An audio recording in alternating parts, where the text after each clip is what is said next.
Okay.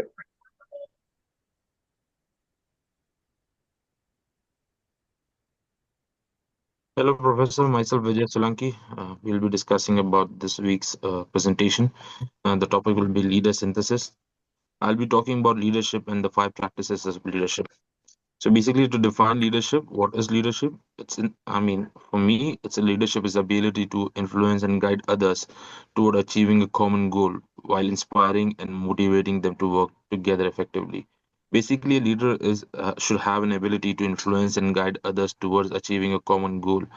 An organization needs to work and all the employees needs to work on a common goal, and leader should be someone who should be able to motivate everyone to work toward that same goal by not only by forcing them but rather than inspiring them and motivating them towards the common goal. So five practices of leadership will be like model the way, lead an example, aligning action with values to earn respect and trust. Basically, a leader has to model the way. He has to set an example by aligning his actions. His actions are something which will set up a goal or set up an example for other team members, and also with his values, so that he gets respects and trust from the subordinates or co-worker. Also inspire a shared vision, which is very important. A leader should inspire everyone to have a shared vision. They should be able to communicate and motivate each other by joining and achieving the common goal of the organization. That's really important. The next thing is challenge the process. Basically, a leader has to always challenge the process. Whatever is going on in the organization, he has to keep updating. He has to keep uh, getting new things. He has to get new innovative ideas. So he always has to challenge the process to see the outcome. Also, enable others to act. A leader should not be only working on everything. He should be able, that's a quality, that's a practice which he has to do, that he has to make others act by empowering them. It shouldn't be a forced one, but empowering your subordinates or empowering your sub employees is much more needed by providing resources. It's not just on a verbal term, but also by providing them resources, support, collaboration, authority, giving them more work, giving them delegation of work. This is how a leader practices and encourage the herd. Basically, a leader has to recognize and celebrate the team achievement to boost morale and motivation.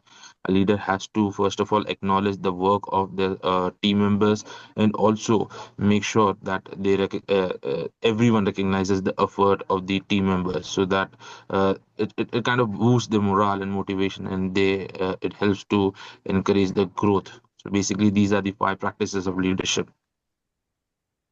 Thank you, VJ. Next, I want to talk about trust and then how it connects to the credibility. Trust is what makes us willing to work together as a team, and it allows leaders to gain the support of their members. There are several key characters of credibility. First, trustworthiness, treating each other with honest and integrity.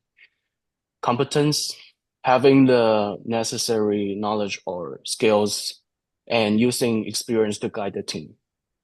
Transparency, openly share information in an honest way. Consistency, staying neutral in action and decisions, not letting outside factors influence choices. Objectivity, treating others fairly and without bias. Reputation, building trust through personal experience and strong track record. And through authenticity, staying true to oneself and not favoring certain individuals. Accountability, taking responsibility for one actions and decisions. These qualities shape how others perceive us. And in leadership, trust play a key role in personal and organization growth. For example, in our Group F, our weekly team presentation can help us building trust over time. We have learned us to support each other, and as time goes on, we spend less time on communication because we already trust that everyone can handle their responsibility. I know my teammates are capable to committed to the group, and because of the trust and credibility, our team functions more smoothly and effectively. You are absolutely right, Sean. And behind every successful organization, there's a crucial element named leadership. Organizational leadership course gave me insights about effective leadership and how these principles can be applied in my future career. Leadership is not only about giving orders, it is about credibility, emotional intelligence, and fostering a positive work environment for employees and team members. I would like to talk about emotional intelligence. Emotional intelligence is the ability to understand and manage your emotions as well as recognize and influence the emotions of others around you. It is further divided into four competencies. First is self awareness. Self awareness refers to leaders' ability to understand their own values, strength, weakness, and impact of their behavior on others. Then there is self management, is the ability to control their own emotions, behavior, and actions. This also means making personal goals, staying motivated, managing stress, and maintaining a positive environment even in challenging situations. Then social awareness. Social awareness is the ability of the leader to understand team's emotions, needs, and perspectives. Leaders must recognize the impact of their actions among the others. This awareness helps leaders to communicate in a much better way with their followers or team members. Then, at the last, it is relationship management. It refers to the ability to develop and maintain positive atmosphere, resolve conflicts, inspire and motivate others. Leaders who excel in relationship management and skilled at building trust, fostering collaboration, and creating a supportive work environment. With all the knowledge and insight I gained from this course, I plan to apply in my future leadership role. First and foremost, importantly, I would become a credible leader. I will create an atmosphere in which every single member of my team feels included and everyone's opinion will matter. Secondly, I will not only try to keep my emotions intact, but I will also care about others' emotions as well.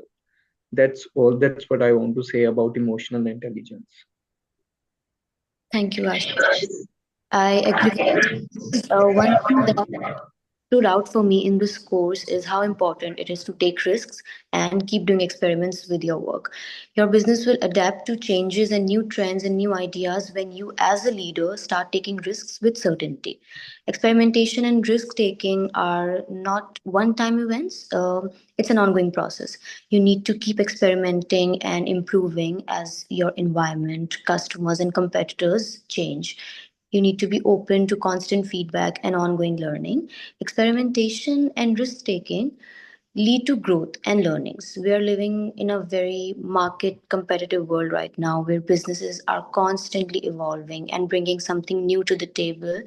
So, if we don't allow our businesses and our organizations to make changes, then our businesses might not be able to survive in the market for long term. Personally, I always have been scared of failures and mistakes in my career.